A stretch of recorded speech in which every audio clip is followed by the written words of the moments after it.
कौसल्या सुप्रजा रामपूर्वा सन्ध्या प्रवर्तते उत्तिष्ठ नरसार्दूल कर्तव्यं दैवमाह्निकम् कौसल्या सुप्रजा रामपूर्वा सन्ध्या प्रवर्तते उत्तिष्ठ नरसार्दूल कर्तव्यं दैवमाह्निकम् उत्तिष्ठोत्तिष्ठ गोविन्द उत्तिष्ठ गरुडध्वज उत्तिष्ठ कमलाकान्त त्रैलोक्यं मङ्गलं कुरु उत्तिष्ठोत्तिष्ठ गोविन्द उत्तिष्ठ गरुडध्वज उत्तिष्ठ कमलाकान्त त्रैलोक्यं मङ्गलं कुरु मातः समस्त जगतां मधुकैटभारेः वक्षो विहारिणि मनोहर दिव्यमूर्ते श्रीस्वामि निश्रित जनप्रिय दानशीले श्रीवेङ्कटेश दयिते तव सुप्रभातम् तव सुप्रभातमरविन्दलोचने भवतु प्रसन्न मुखचन्द्रमण्डले विधिशङ्करेन्द्रवनिताभिरर्चिते वृषशैलनाथ दयिते दयानिधे अत्र्यादि सप्त ऋषयः समुपास्य सन्ध्याम् आकाश सिन्धु कमलानि मनोहराणि आदाय पादयुगमर्चयितुं प्रपन्नाः शेषाद्रिशेखर विभो तव सुप्रभातम् पञ्चाननाब्ज भव षण्मुखवासवाद्याः त्रैविक्रमादिचरितं विबुधा स्तुवन्ति भाषापतिः पठति वासरशुद्धिमारात् शेषाद्रिशेखर विभो तव सुप्रभातम् ईषत्प्रफुल्ल सरसीरुहनारिकेलपूगद्रुमादि सुमनोहर पालिकानाम् आवाति मन्दमनिलः सह दिव्यगन्धैः शेषाद्रिशेखर विभो तव सुप्रभातम् उन्मील्य नेत्रयुगमुत्तम पञ्जरस्थाः पात्रावशिष्ट कदलीफलपायसानि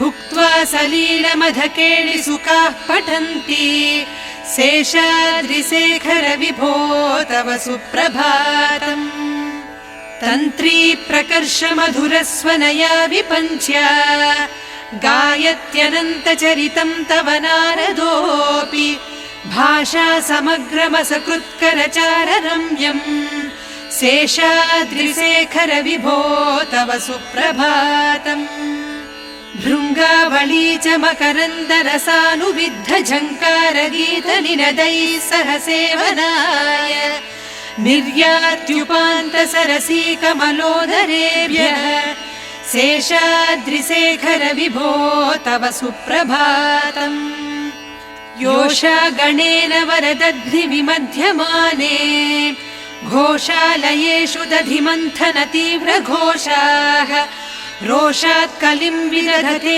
ककुभश्च कुम्भाः शेषाद्रिशेखर विभो तव सुप्रभातम् पद्मे समित्रशतपत्र गताळिवर्गाः हर्तुं श्रियं कुवलयस्य निजाङ्गलक्ष्म्या भेरी निनादमिव बिभ्रति तीव्रनादम् शेषाद्रिशेखर विभो तव सुप्रभातम् श्रीमन्नभीष्ट वरदाखिल लोकबन्धो श्री श्रीनिवास जगदेक दयैक सिन्धो श्रीदेवता गृहभुजान्तर दिव्यमूर्ते श्रीवेङ्कटाचलपते तव सुप्रभातम् श्रीमन्नभीष्ट वरदाखिल लोकबन्धो श्री श्रीनिवास जगदेक दयैक सिन्धो श्रीदेवता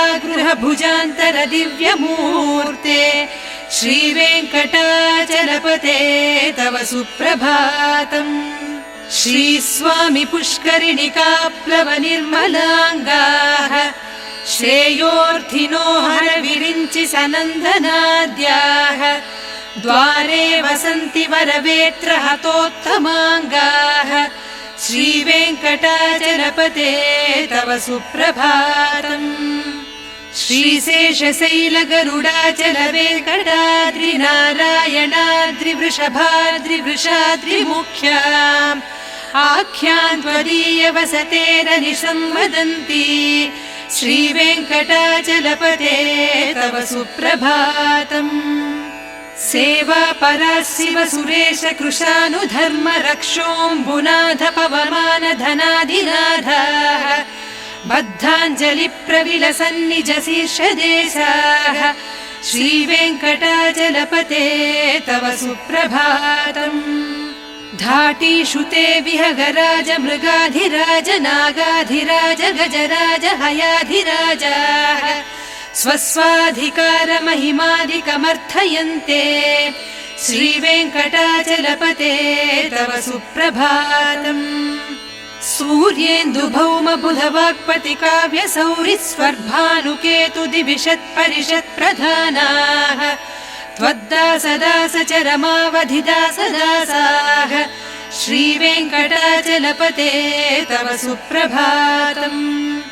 त्वत्पादधूलिभरितस्फुरितोत्तमाङ्गाः स्वर्गापवर्गनिरपेक्ष निजान्तरङ्गाः कल्पागमाकलनयाकुलतां लभन्ते श्रीवेङ्कटाचलपते तव सुप्रभातम्। त्वद्गोपुराग्रशिखराणि निरीक्षमाणाः स्वर्गापवर्गपदवीं परमां श्रयन्तः मर्त्या मनुष्यभुवने मतिमाश्रयन्ते श्रीवेङ्कटाचलपते तव सुप्रभातम्। श्रीभूमिनायक दयादिगुणामृताब्धे देवाधिदेव जगदेक शरण्यमूर्ते श्रीमन्ननन्त गरुडादिभिरर्चिताङ्घ्रे श्रीवेङ्कटाचलपते तव सुप्रभातम्। श्रीपद्मनाभ पुरुषोत्तम वासुदेव वैकुण्ठ माधव जनार्दन चक्रपाणे श्रीवत्सचिह्न शरणागत पारिजात श्रीवेङ्कटाचलपते तव सुप्रभातम्। कन्दर्पदर्पहर सुन्दर दिव्यमूर्ते कान्ताकुचाम्बुरुह कुट्मललोल दृष्टे कल्याण निर्मल गुणाकर दिव्यकीर्ते श्रीवेङ्कटाचलपते तव सुप्रभातम्। मीनाकृते कवठकोल नृसिंहवर्णिन् स्वामिन् परस्वथ तपोधन रामचन्द्र शेषांश राम यदुनन्दन कल्किरूप श्रीवेङ्कटाचलपते तव सुप्रभातम्। येलालवङ्ग घनसार सुगन्धितीर्थम् दिव्यं वियत्सरिति हेम घटेषु पूर्णम् धृत्वाद्य वैदिक शिखामणयः प्रहृष्टाः तिष्ठन्ति वेङ्कटपते तव सुप्रभातम्। भास्वानुदेति विकचानि सरोरुहाणि सम्पूरयन्ति निनदैः ककुभो विहङ्गाः श्रीवैष्णवाः सततमर्थितमङ्गलास्ते धामाश्रयन्ति तव वेङ्कट सुप्रभातम्। ब्रह्मादयः सुरवराः समहर्षयस्ते सन्तः सनन्दन मुखास्त्वथ योगिवर्याः धामान्तिके तव हि मङ्गलवस्तु हस्ताः श्रीवेङ्कटाचलपते तव सुप्रभातम्। लक्ष्मीनिवास निरवद्य गुणैक सिन्धो संसार सागर समुत्तरणैक सेतो वेदान्त वेद्य निज वैभव भक्त भोग्य श्रीवेङ्कटाचलपते तव सुप्रभातम्।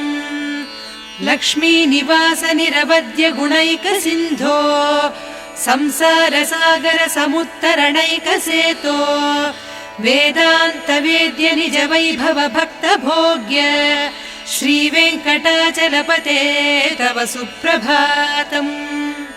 इत्थं वृषाचलपतेरिह सुप्रभातम् ये मानवा प्रतिदिनं पठितुं प्रवृत्ताः तेषां प्रभात समये स्मृतिरङ्गभाजां प्रज्ञां परार्थसुलभां परमां प्रसूते।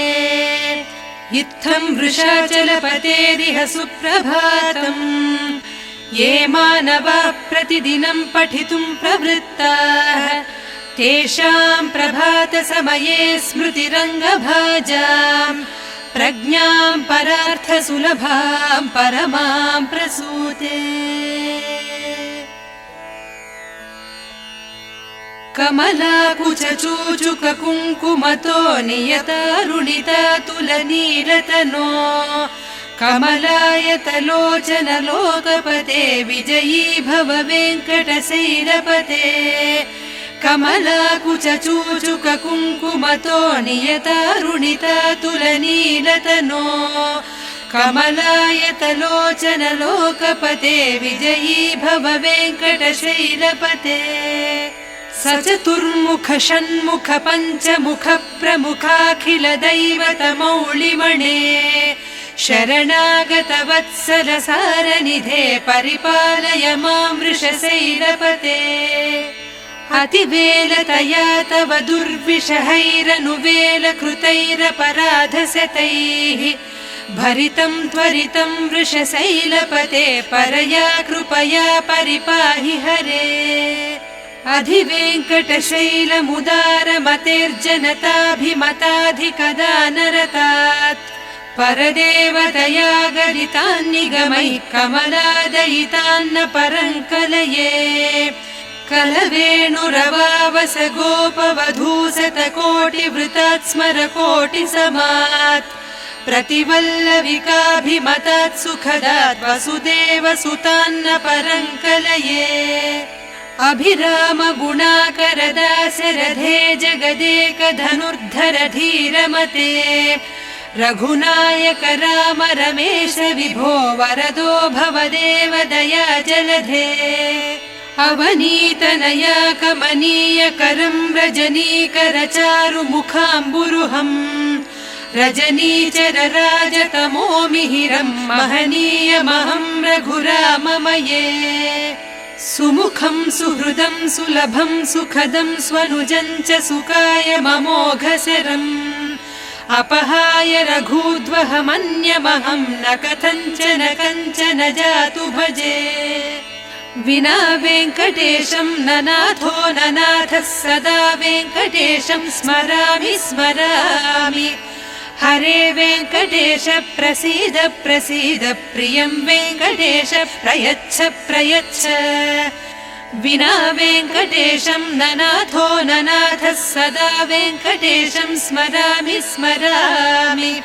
हरे वेङ्कटेश प्रसीद प्रसीद प्रियं वेङ्कटेश प्रयच्छ प्रयच्छ। अहं दूरतस्ते पदाम्भोजयुग्म प्रणामेच्छयागत्य सेवां करोमि। सकृत्सेवया नित्यसेवा फलं त्वं प्रयच्छ प्रयच्छ प्रभो वेङ्कटेश। अज्ञानिना मया दोषान् अशेषान् विहितान् हरे क्षमस्वत्वं क्षमस्वत्वं शेषशैलशिखामणे। अज्ञानिना मया दोषान् अशेषान् विहितान् हरे क्षमस्वत्वं क्षमस्वत्वं शेषशैलशिखामणे। ईशानां जगतोऽस्य वेङ्कटपतेर्विष्णोः परां प्रेयसीं तद्वक्षस्थलनित्यवासरसिकां तत्क्षान्तिसंवर्धिनीं पद्मालङ्कृतपाणिपल्लवयुगां पद्मासनस्थां श्रियम् वात्सल्यादिगुणोज्ज्वलां भगवतीं वन्दे जगन्मातरम्। ईशानां जगतोऽस्य वेङ्कटपतेर्विष्णोः परां प्रेयसीं तद्वक्षस्थलनित्यवासरसिकां तत्क्षान्तिसंवर्धिनीं पद्मालङ्कृतपाणिपल्लवयुगां पद्मासनस्थां श्रियम् वात्सल्यादिगुणोज्ज्वलां भगवतीं वन्दे जगन्मातरम्। श्रीमन्कृपाजलनिधे कृत सर्वलोक सर्वज्ञ शक्तनत वत्सल सर्वशेषिन् स्वामिन् सुशील सुलभाश्रित पारिजात श्रीवेङ्कटेश चरणौ शरणं प्रपद्ये। आनूपुरार्पित सुजात सुगन्धि पुष्प सौरभ्य सौरभकरौ समसन्निवेशौ सौम्यौ सदानुभवनेऽपि नवानुभाव्यौ श्रीवेङ्कटेश चरणौ शरणं प्रपद्ये। सद्यो विकासि समुदित्वर सान्द्र राग सौरभ्य निर्भर सरोरुह साम्यवार्ताम् सम्यक्षु साहस पदेषु विलेखयन्तौ श्रीवेङ्कटेश चरणौ शरणं प्रपद्ये। रेखामय ध्वज सुधाकर सातपत्र वज्राङ्कुशाम्बुरुह कल्पक शङ्ख चक्रैः भव्यैरलङ्कृत तलौ परतत्त्वचिह्नैः श्रीवेङ्कटेश चरणौ शरणं प्रपद्ये। ताम्रोदरद्युति पराजित पद्मरागौ बाह्यैर्महोभिरभिभूत महेन्द्र नीलौ उद्यन्नखांशुभिरुदस्त शशाङ्क भासौ श्रीवेङ्कटेश चरणौ शरणं प्रपद्ये। सप्रेम भीति कमलाकर पल्लवाभ्याम् संवाहनेऽपि सपदि क्लममादधानौ कान्ताववाङ्मनसगोचर सौकुमार्यौ श्रीवेङ्कटेश चरणौ शरणं प्रपद्ये। लक्ष्मी महीतदनुरूप निजानुभाव लीलादि दिव्य महिषीकर पल्लवानाम् आरुण्य संक्रमण तत्किल सान्द्र रागौ श्रीवेङ्कटेश चरणौ शरणं प्रपद्ये। नित्यानमद्विधि शिवादि किरीट कोटि प्रत्युक्त दीप्त नवरत्न महप्ररोहैः नीराजनाविधि मुदारमुपादधानौ श्रीवेङ्कटेश चरणौ शरणं प्रपद्ये। विष्णोः पदे परम इत्युदित प्रशंसौ यौ मध्व उत्स इति भोग्यतयाप्युपात्तौ भूयस्तधेति तव पाणितल प्रदिष्टौ श्रीवेङ्कटेश चरणौ शरणं प्रपद्ये। पार्थाय तत्सदृश सारथिना त्वयैव यौ दर्शितौ स्वचरणौ शरणं व्रजेति भूयोऽपि मह्यमिहतौ करदर्शितौ ते श्रीवेङ्कटेश चरणौ शरणं प्रपद्ये। मन्मूर्ध्नि काळ्य फणे विकटाटवीषु श्रीवेङ्कटाद्रिशिखरे शिरसि श्रुतीनाम् चित्तेऽप्यनन्य मनसां सममाहितौ ते श्रीवेङ्कटेश चरणौ शरणं प्रपद्ये। अम्लानहृष्यदवनीतलकीर्ण पुष्पौ श्रीवेङ्कटाद्रिशिखराभरणायमानौ आनन्दिताखिल मनोनयनौ तवैतौ श्रीवेङ्कटेश चरणौ शरणं प्रपद्ये। प्रायः प्रपन्न जनता प्रथमावगाह्यौ मातुस्तनाविव शिशोरमृतायमानौ प्राप्तौ परस्पर तुलामतुलान्तरौ ते श्रीवेङ्कटेश चरणौ शरणं प्रपद्ये। सत्वोत्तरैः सतत सेव्य पदाम्बुजेन संसारतारक दयार्द्र दृगञ्जलेन सौम्यौ पयन्तृमुनिनाम मदर्शितौ ते श्रीवेङ्कटेश चरणौ शरणं प्रपद्ये। श्रीसश्रिया घटिकया त्वदुपाय भावे प्राप्ये त्वयि स्वयमुपेयतया स्फुरन्त्या नित्याश्रिताय निरवद्य गुणाय तुभ्यम् शां किङ्करो वृषगिरीश न जातु मह्यम्। श्रीसश्रिया घटिकया त्वदुपाय भावे प्राप्ये त्वयि स्वयमुपेयतया स्फुरन्त्या नित्याश्रिताय निरवद्य गुणाय तुभ्यम् शां किङ्करो वृषगिरीश न जातु मह्यम्। श्रियः कान्ताय कल्याण निधये निधयेऽर्थिनाम् श्रीवेङ्कटनिवासाय श्रीनिवासाय मङ्गलम्। श्रियः कान्ताय कल्याण निधये निधयेऽर्थिनाम् श्रीवेङ्कटनिवासाय श्रीनिवासाय मङ्गलम्। लक्ष्मी सविभ्रमालोक सुभ्रू विभ्रम चक्षुषे चक्षुषे सर्वलोकानां वेङ्कटेशाय मङ्गलम्। श्रीवेङ्कटाद्रिशृङ्गाग्रमङ्गलाभरणाङ्घ्रये मङ्गलानां निवासाय श्रीनिवासाय मङ्गलम्। सर्वावयव सौन्दर्य सम्पदा सर्वचेतसा सदा सम्मोहनायास्तु वेङ्कटेशाय मङ्गलम्। नित्याय निरवध्याय सत्यानन्दचिदात्मने सर्वान्तरात्मने श्रीमद्वेङ्कटेशाय मङ्गलम्। स्वतः सर्वविदे सर्वशक्तये सर्वशेषिणे सुलभाय सुशीलाय वेङ्कटेशाय मङ्गलम्। परस्मै ब्रह्मणे पूर्णकामाय परमात्मने प्रयुञ्जे परतत्त्वाय वेङ्कटेशाय मङ्गलम्। आकालतत्त्वमश्रान्तमात्मनामनुपश्यताम् अतृप्त्यमृतरूपाय वेङ्कटेशाय मङ्गलम्। प्रायस्वचरणौ पुंसां शरण्यत्वेन पाणिना कृपया दिशते श्रीमद्वेङ्कटेशाय मङ्गलम्।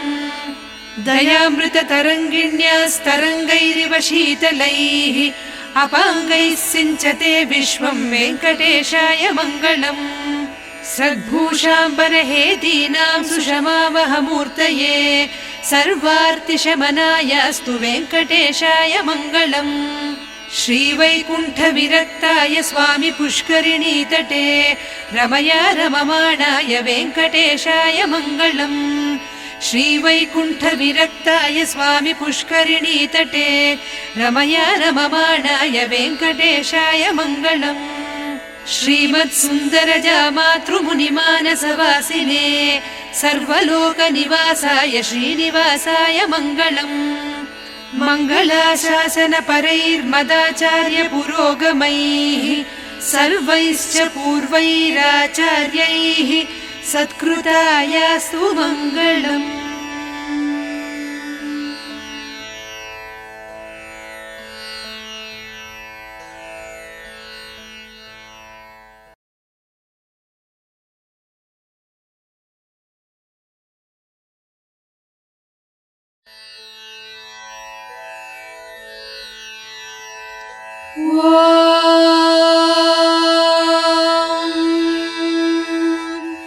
शुक्लाम्बरधरं विष्णुं शशिवर्णं चतुर्भुजं प्रसन्नवदनं ध्यायेत् सर्वविघ्नोपशान्तये। शुक्लाम्बरधरं विष्णुं शशिवर्णं चतुर्भुजं प्रसन्नवदनं ध्यायेत् सर्वविघ्नोपशान्तये। यस्य द्विरतवक्त्राद्याः पारिषद्याः परशतम् विघ्नं निघ्नन्ति सततं विश्वक्सेनं तमाश्रये। व्यासं वसिष्ठनप्तारं शक्तेः पौत्रमकल्मषम् पराशरात्मजं वन्दे सुकतातं तपोनिधिम्। व्यासाय विष्णुरूपाय व्यासरूपाय विष्णवे नमो वै ब्रह्मनिधये वासिष्ठाय नमो नमः। अविकाराय शुद्धाय नित्याय परमात्मने सदैकरूपरूपाय विष्णवे सर्वजिष्णवे। यस्य स्मरणमात्रेण जन्म संसारबन्धनात् विमुच्यते नमस्तस्मै विष्णवे प्रभविष्णवे। ॐ नमो विष्णवे प्रभविष्णवे। श्रीवैशम्पायन उवाच श्रुत्वा धर्मानशेषेण पावनानि च सर्वशः युधिष्ठिरः शान्तनवं पुनरेवाभ्यभाषत। युधिष्ठिर उवाच किमेकं दैवतं लोके किं वाप्येकं परायणम् स्तुवन्तः कं कमर्चन्तः प्राप्नुयुर्मानवाः शुभम्। को धर्मः सर्वधर्माणां भवतः परमो मतः किं जपन्मुच्यते जन्तुर्जन्म संसारबन्धनात्। श्रीभीष्म उवाच जगत्प्रभुं देवदेवमनन्तं पुरुषोत्तमम् स्तुवन्नाम सहस्रेण पुरुषः सततोत्थितः तमेव चार्चयन् नित्यं भक्त्या पुरुषमव्ययम् ध्यायन् स्तुवन्नमस्यंश्च यजमानस्तमेव च। अनादिनिधनं विष्णुं सर्वलोकमहेश्वरम् लोकाध्यक्षं स्तुवन् नित्यं सर्वदुःखादिगो भवेत्। ब्रह्मण्यं सर्वधर्मज्ञं लोकानां कीर्तिवर्धनम् लोकनाथं महद्भूतं सर्वभूतभवोद्भवम् एष मे सर्वधर्माणां धर्मोऽधिकतमो मतः यद्भक्त्या पुण्डरीकाक्षं स्तवैरर्चेन्नरः सदा परमं यो महत्तेजः परमं यो महत्तपः परमं यो महद्ब्रह्म परमं यः परायणम् पवित्राणां पवित्रं यो मङ्गलानां च मङ्गलम् दैवतं देवतानां च भूतानां यो व्ययः पिता यतः सर्वाणि भूतानि भवन्त्यादियुगागमे यस्मिंश्च प्रलयं यान्ति पुनरेव युगक्षये तस्य लोकप्रधानस्य जगन्नाथस्य भूपते विष्णोर्नाम सहस्रं मे शृणु पापभयापहम् यानि नामानि गौणानि विख्यातानि महात्मनः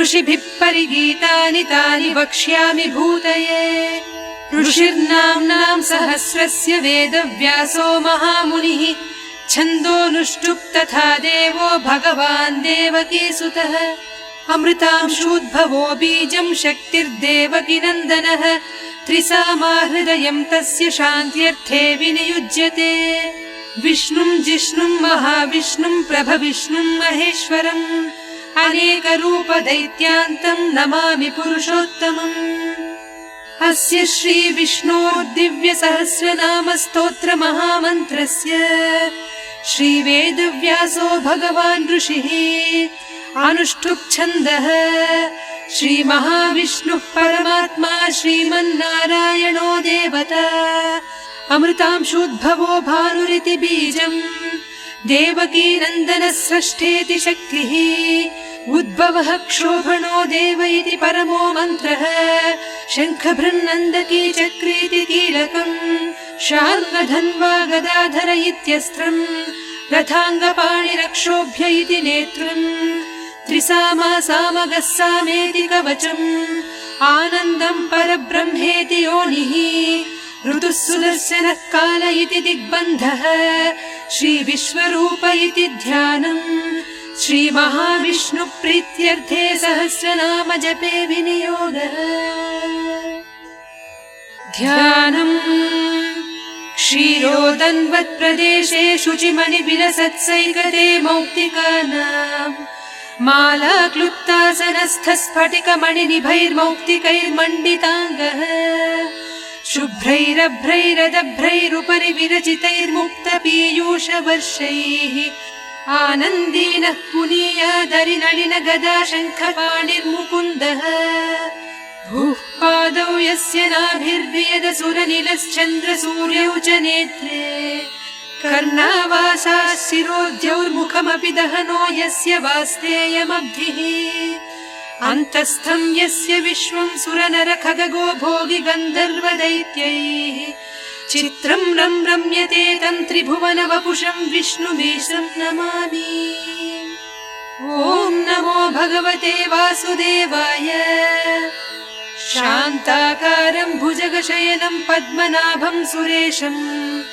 विश्वाकारं गगनसदृशं मेघवर्णं शुभाङ्गम् लक्ष्मीकान्तं कमलनयनं योगिहृद्ध्यानगम्यम् वन्दे विष्णुं भवभयहरं सर्वलोकैकनाथम् मेघश्यामं पीतकौशेयवासं श्रीवत्साङ्कं कौस्तुभोद्भासिताङ्गम् पुण्योपेतं पुण्डरीकायताक्षं विष्णुं वन्दे सर्वलोकैकनाथम् नमः समस्तभूतानामादिभूताय भूघृते अनेकरूपरूपाय विष्णवे प्रभविष्णवे सशङ्खचक्रं सकिरीटकुण्डलं सपीतवस्त्रं सरसीरुहेक्षणम् सहारवक्षस्थलशोभिकौस्तुभं नमामि विष्णुं शिरसा चतुर्भुजम् छायायां पारिजातस्य हेमसिंहासनोपवी आसीनमम्बुदश्याममायताक्षमलङ्कृतम् चन्द्राननं चतुर्बाहुं श्रीवत्साङ्कितवक्षसम् रुक्मिणी सत्यभामाभ्यां सहितं कृष्णमाश्रये।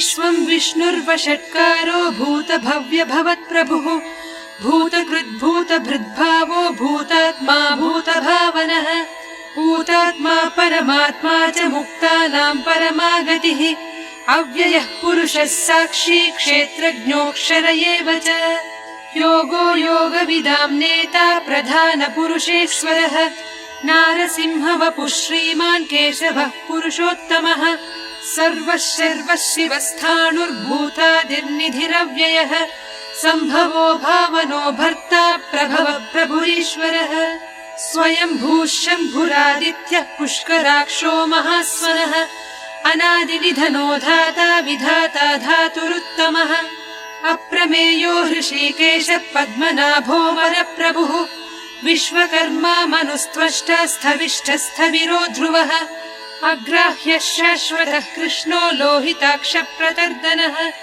प्रभूतस्त्रितकुब्धाम पवित्रम् मङ्गलम् परम् ईशानः प्राणदः प्राणो ज्येष्ठः श्रेष्ठः प्रजापतिः हिरण्यगर्भो भूगर्भो माधवो मधुसूदनः ईश्वरो विक्रमी धन्वी मेधावी विक्रमक्रमः अनुत्तमो दुराधर्षः कृतज्ञः कृतिरात्मवान् सुरेशः शरणं शर्म विश्वरेताः प्रजाभवः अहः संवत्सरो व्याळः प्रत्ययः सर्वदर्शनः अजः सर्वेश्वरः सिद्धः सिद्धिः सर्वादिरच्युतः वृषाकपिरमेयात्मा सर्वयोगविनिःश्रुतः वसुर्वसुमनाः सत्यः समात्मा संमितः समः अमोघः पुण्डरीकाक्षो वृषकर्मा वृषाकृतिः रुद्रो बहुशिरा बभ्रुर्विश्वयोनिः शुचिश्रवाः अमृतः शाश्वतस्थाणुर्वरारोहो महातपाः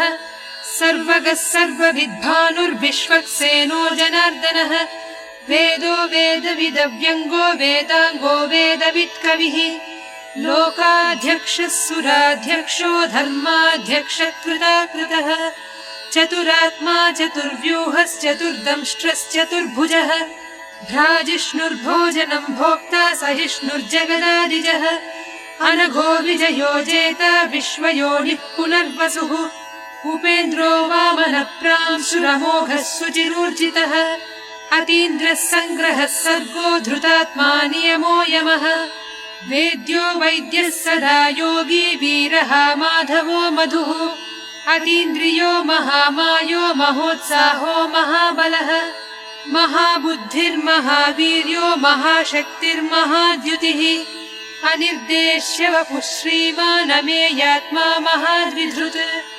महेश्वासो महीभर्ता श्रीनिवासः सताङ्गतिः अनिरुद्धः सुरानन्दो गोविन्दो गोविदाम्बरिः मरीचिर्दमनो हंसः सुवर्णो भुजगोत्तमः हिरण्यनाभः सुतपाः पद्मनाभः प्रजापतिः अमृत्युः सर्वदृक्सिंहः सन्धाता सन्धिमान् स्थिरः अजो दुर्मर्षणः शास्ता विश्रुतात्मा सुरारिः गुरुर्गुरुतमो धाम सत्यः सत्यपराक्रमः निमिषो निमिषस्रग्वी वाचस्पतिरुदारधीः अग्रणीर्ग्रामणी श्रीमान् न्यायो नेता समीरणः सहस्रमूर्धा विश्वात्मा सहस्राक्षः सहस्रपात् आवर्तनो निवृत्तात्मा संवृतः सम्प्रमर्दनः अहः संवर्तको वह्निरनिलो धरणीधरः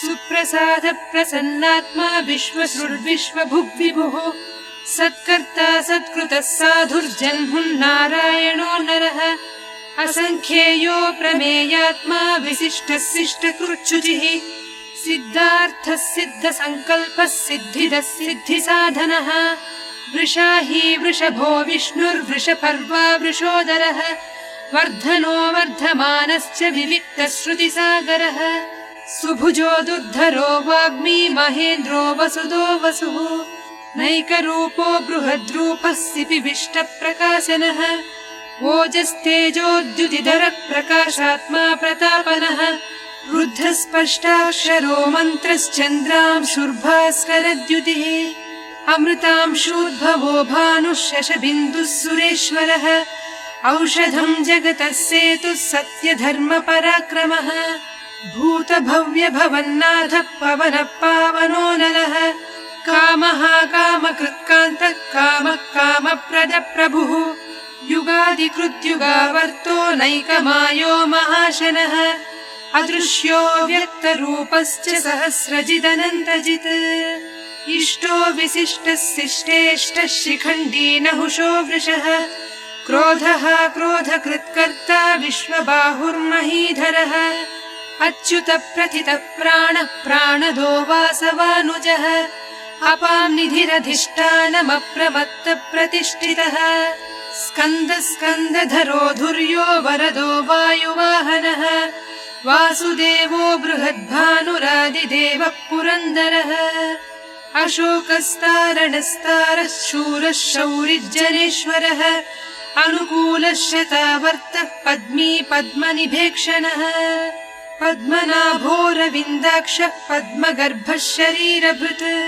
महर्धिर्वृद्धो वृद्धात्मा महाक्षो गरुडध्वजः अतुलः शरभो भीमः समयज्ञो हविर्हरिः सर्वलक्षणलक्षण्यो लक्ष्मीवान् समितिञ्जयः विक्षरो रोहितो मार्गो हेतुर्दामोदरः सः महीधरो महाभागो वेगवानमिताशनः उद्भवः क्षोभणो देवः श्रीगर्भः परमेश्वरः करणं कारणं कर्ता विकर्ता गहनो गुहः व्यवसायो व्यवस्थानः संस्थानस्थानदो ध्रुवः परर्धिः परमस्पष्टः तुष्टः पुष्टः सुभेक्षणः रामो विरामो विरतो मार्गो नेयो नयो नयः वीरः शक्तिमतां श्रेष्ठो धर्मो धर्मविदुत्तमः वैकुण्ठः पुरुषः प्राणः प्राणद प्रणव पृथुः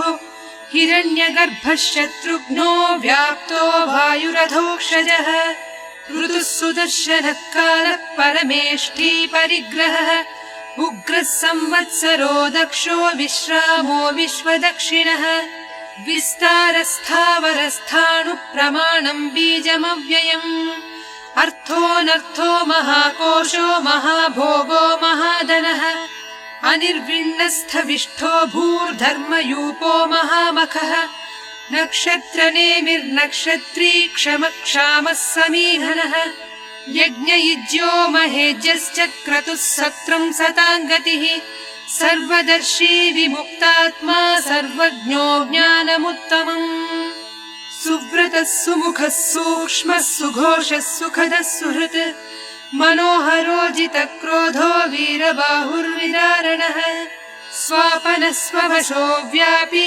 नैकात्मा नैककर्मकृत् वत्सरो वत्सलो वत्सी रत्नगर्भो धनेश्वरः धर्मगुब्धर्मकृद्धर्मी सदसत्क्षरमक्षरम् अविज्ञाता सहस्रांशुर्विधाता कृतलक्षणः गभस्तिनेमिः सत्त्वस्थः सिंहो भूतमहेश्वरः आदिदेवो महादेवो देवेशो देवभृद्गुरुः उत्तरो गोपतिर्गोप्ता ज्ञानगम्यः पुरातनः शरीरभूतभृद्भोक्ता कपीन्द्रो भूरि दक्षिणः सोमपोमृतपः सोमः पुरुजित्पुरुषत्तमः विनयो जयः सत्यसन्धो दाशार्हः सात्वतां पतिः जीवो विनयिता साक्षी मुकुन्दोमितविक्रमः अम्भोनिधिरनन्तात्मा महोदधिशयोऽन्तकः अजो महार्हः स्वाभाव्योजिता मित्रप्रमोदनः आनन्दो नन्दनो नन्दः सत्यधर्मात्रिविक्रमः महर्षिः कपिलाचार्यः कृतज्ञो मेदिनीपतिः त्रिपदस्त्रिदशाध्यक्षो महाशृङ्गः कृतान्तकृत् महावराहो गोविन्दः सुषेणः कनकाङ्गदी गुह्यो गभीरो गहनो गुप्तश्चक्रगदाधरः वेधास्वाङ्गोजितः कृष्णो दृढः सङ्कर्षणोच्युतः वरुणो वारुणो वृक्षः पुष्कराक्षो महामनाः भगवान् भगहानन्दी वनमाली हलायुधः आदित्यो ज्योतिरादित्यः सहिष्णुर्गतिसत्तमः सुधन्वा खण्डपरशुर्दारुणो द्रविणप्रदः दिवि स्पृक् सर्वदृग्व्यासो वाचस्पतिरयो निजः त्रिसामासामगः सामनिर्वाणम् भेषजम्भिषक् सन्न्यासकृच्छमः शान्तो निष्ठा शान्तिपरायणम् शुभाङ्गः शान्तिदः स्रष्टा कुमुदः कुवलेशयः गोहितो गोपतिर्गोप्ता वृषभाक्षो वृषप्रियः अनिवर्ती निवृत्तात्मा संक्षेप्ता क्षेमकृच्छिवः श्रीवत्सवक्षा श्रीवासः श्रीपतिः श्रीमताम्बरः श्रीधः श्रीशः श्रीनिवासः श्रीनिधिः श्रीविभावनः श्रीधरः श्रीकरः श्रेयः श्रीमान् लोकत्रयाश्रयः स्वक्षः स्वङ्गः शतानन्दो नन्दिर्ज्योतिर्गणेश्वरः विजितात्मा विधेयात्मा सत्कीर्तिश्छिन्न संशयः उदीर्णः सर्वतश्चक्षुरनीशः शाश्वतस्थिरः भूषयो भूषणो भूतिर्विशोकः शोकनाशनः अर्चिष्मानर्चितः कुम्भो विशुद्धात्मा विशोधनः अनिरुद्धो प्रतिरथः प्रद्युम्नोऽमितविक्रमः कालनेमिनिहा वीरः शौरिः शूरजनेश्वरः त्रिलोकात्मा त्रिलोकेशः केशवः केशिहा हरिः कामदेवः कामपालः कामी कान्तः कृतागमः अनिर्देश्य वपुर्विष्णुर्वीरोऽनन्तो धनञ्जयः ब्रह्मण्यो ब्रह्मकृद्ब्रह्मा ब्रह्म ब्रह्म विवर्धनः ब्रह्मविद्ब्राह्मणो ब्रह्मी ब्रह्मज्ञो ब्राह्मणप्रियः महाक्रमो महाकर्मा महातेजा महोरगः महाक्रतुर्महायज्वा महायज्ञो महाहविः स्तव्यस्तव प्रियस्तोत्रम् स्तुतिस्तोतारणप्रियः पूर्णः पूरयिता पुण्यः पुण्यकीर्तिरनामयः मनोजवस्तीर्थकरो वसुरेता वसुप्रदः वसुप्रदो वासुदेवो वसुर्वसुमनाहविः सद्गतिः सत्कृतिः सत्ता सद्भूतिः सत्परायणः शूरसेनो यदुश्रेष्ठः सन्निवासः सुयामुनः भूतावासो वासुदेवः सर्वासु निलयो नलः दर्पः दर्पदो दृप्तो दुर्धरोधापराजितः विश्वमूर्तिर्महामूर्तिर्दीप्तमूर्तिरमूर्तिमान् अनेकमूर्तिरव्यक्तः शतमूर्तिः शताननः एकोनैकः स वक्कः किं यत्तत्पदमनुत्तमम् लोकबन्धुर्लोकनाथो माधवो भक्तवत्सलः सुवर्णवर्णो हेमाङ्गो वराङ्गश्चन्दनाङ्गदी वीरः विषमः शून्यो घृतासीरचलश्चलः अमानीमानदो मान्यो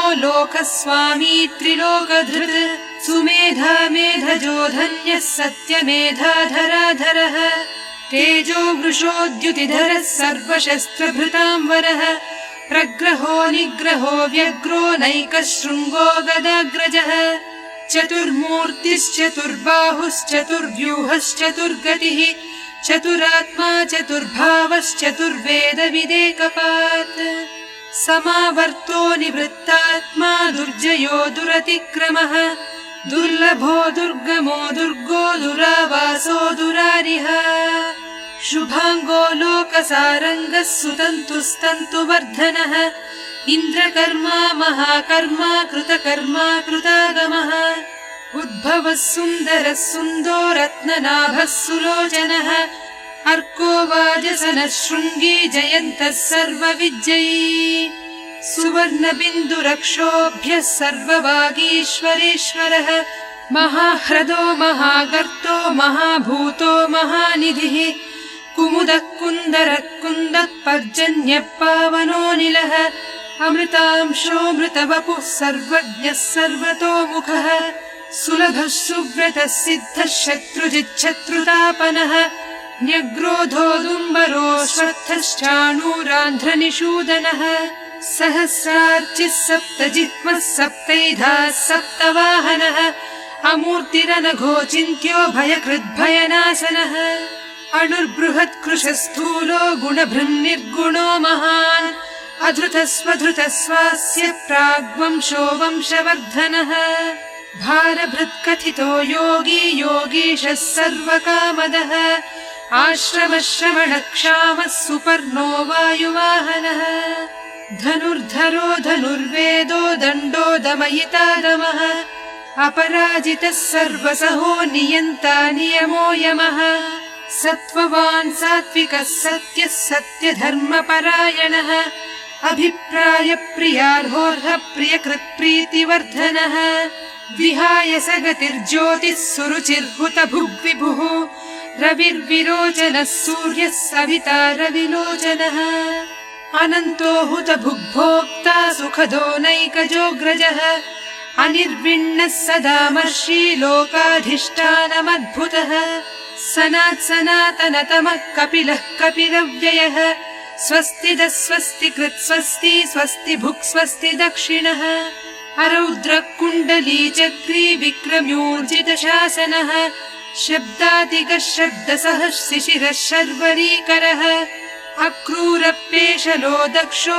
दक्षिणः क्षमिणां वरः विद्वत्तमो वीतभयः पुण्यश्रवणकीर्तनः उत्तारणो दुष्कृतिः पुण्यो दुःस्वप्ननाशनः वीरः रक्षणः सन्तो जीवनं पर्यवस्थितः अनन्तरूपोऽनन्तः श्रीर्जितमन्युर्भयापहः चतुरश्रो गभीरात्मा विदिशो व्यादिशो दिशः अनादिर्भूर्भुवो लक्ष्मी सुवीरो रुचिराङ्गदः जननो जनजन्मादिर्भीमो भीमपराक्रमः आधारनिलयो धाता पुष्पहासप्रजागरः ऊर्ध्वगः सत्पथाचारः प्राणदप्रणवप्पणः प्रमाणं प्राणनिलय प्राणभृत्प्राणजीवनः तत्त्वं तत्त्वविदेकात्मा जन्म मृत्युजरातिगः भूर्भुवः स्वस्तरुस्तारः सविता प्रपितामहः यज्ञो यज्ञपतिर्यज्वा यज्ञाङ्गो यज्ञवाहनः यज्ञभृद्यज्ञकृद्यज्ञी यज्ञभुग्यज्ञसाधनः यज्ञान्तकृद्यज्ञगुह्यमन्नमन्नादयेव च आत्मयोनिः स्वयं जातो वैखानः सामगायनः देवकीनन्दनः स्रष्टा क्षितिसत्पापनाशनः शङ्खभृन्नन्दकी चक्री शार्ङ्गधन्वा गदाधरः रथाङ्गपाणिरक्षोभ्यः सर्वप्रहरणायुधः श्रीसर्वप्रहरणायुध वो नम इति वनमाली गदीशाङ्गी शङ्खी चक्री च नन्दकी श्रीमन्नारायणो विष्णुर्वासुदेवोऽभिरक्षतु वनमाली गदीशाङ्गी शङ्खी चक्री च नन्दकी श्रीमन्नारायणो विष्णुर्वासुदेवोऽभिरक्षतु श्रीवासुदेवोऽभिरक्षत्वो नम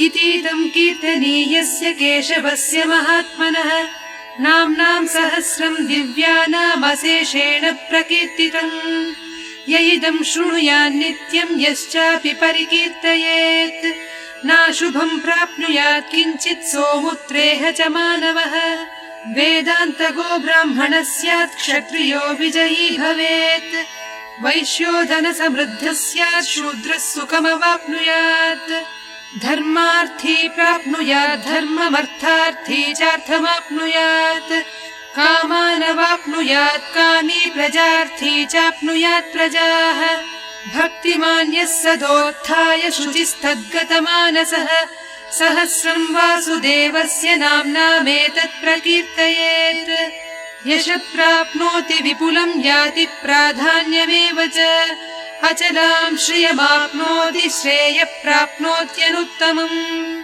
न भयं क्वचिदाप्नोति वीर्यं तेजश्च विन्दति भवत्यरोगो द्युतिमान् बलरूपगुणान्वितः रोगार्तो मुच्यते रोगात् बद्धो मुच्येत बन्धनात् भयान्मुच्येत भीतस्तु मुच्येतापन्नापदः दुर्गाण्यतितरत्यासु पुरुषः पुरुषोत्तमम् स्तुवन्नाम सहस्रेण नित्यं भक्तिसमन्वितः वासुदेवाश्रयो मर्त्यो वासुदेवपरायणः सर्वपापविशुद्धात्मा याति ब्रह्म सनातनम् न वासुदेव भक्तानामशुभं विद्यते क्वचित् जन्म मृत्युजरा व्याधि भयं नैवोपजायते इमं स्तवमधीयान श्रद्धा भक्ति समन्वितः युज्येतात्मा सुखक्षान्ति श्रीधृति स्मृति कीर्तिभिः न क्रोधो न च मात्सर्यं न लोभो नाशुभामतिः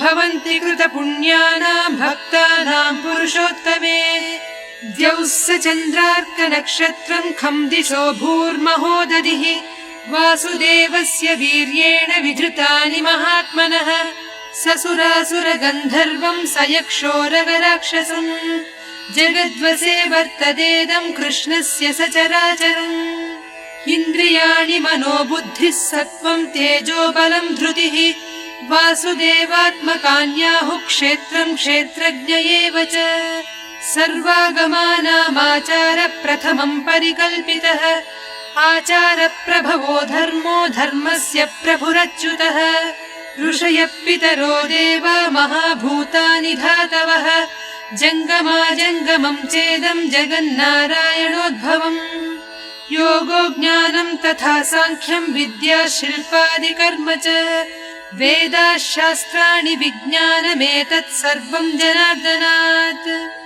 एको विष्णुर्महद्भूतं पृथक् भूतान्यनेकशः त्रीन् लोकान् व्याप्य भूतात्मा भुङ्क्ते विश्वभुगव्ययः इमं स्तवं भगवतो विष्णोर्व्यासेन कीर्तितम् पठेद्य इच्छेत् पुरुषः श्रेयः प्राप्तुं सुखानि च विश्वेश्वरमजं देवं जगतः प्रभुमव्ययम् भजन्ति ये पुष्कराक्षं न ते यान्ति पराभवम् न ते यान्ति पराभवम् नमः इति।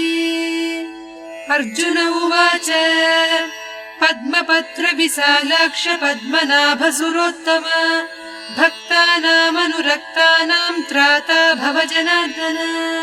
श्रीभगवानुवाच यो मां नाम सहस्रेण स्तोतुमिच्छति पाण्डव सोऽहमेकेन श्लोकेन स्तुत एव न संशयः स्तुत एव न संशयो नमः इति। व्यास उवाच वासनाद्वासुदेवस्य वासितं ते जगत्त्रयम् सर्वभूतनिवासोऽसि वासुदेव नमोऽस्तु ते श्रीवासुदेव नमोऽस्तु तवो नमः इति। पार्वत्युवाच केनोपायेन लघुना विष्णोर्नाम सहस्रकम् पठ्यते पण्डितैर्नित्यं श्रोतुमिच्छाम्यहं प्रभो। ईश्वर उवाच श्रीराम राम रामेति रमे रामे मनोरमे सहस्रनाम तत्तुल्यं राम नाम वरानने। श्रीराम राम रामेति रमे रामे मनोरमे सहस्रनाम तत्तुल्यं राम नाम वरानने। श्रीराम राम रामेति रमे रामे मनोरमे सहस्रनाम तत्तुल्यं राम नाम वरानने।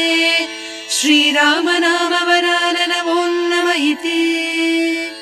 ब्रह्मोवाच नमोऽस्मरन्ताय सहस्रमूर्तये सहस्रपादाक्षि शिरोरुबाहवे सहस्रनाम्ने पुरुषाय शाश्वते सहस्रकोटियुगधारिणे नमः सहस्रकोटियुगधारिण वो नमः इति। सञ्जय उवाच यत्र योगेश्वर कृष्णो यत्र पार्थो धनुर्धरः तत्र श्रीर्विजयो भूतिर्ध्रुवा नीतिर्मतिर्मम। श्रीभगवानुवाच अनन्याश्चिन्तयन्तो मां ये जनाः पर्युपासते तेषां नित्याभियुक्तानां योगक्षेमं वहाम्यहम् परित्राणाय साधूनां विनाशाय च दुष्कृतां धर्म संस्थापनार्थाय सम्भवामि युगे युगे।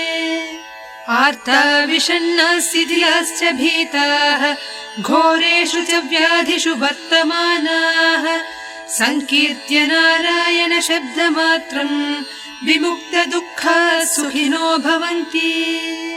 कायेन वाचा मनसेन्द्रियैर्वा बुद्ध्यात्मना वा प्रकृते स्वभावात् करोमि यद्यत् सकलं परस्मै नारायणायेति समर्पयामि।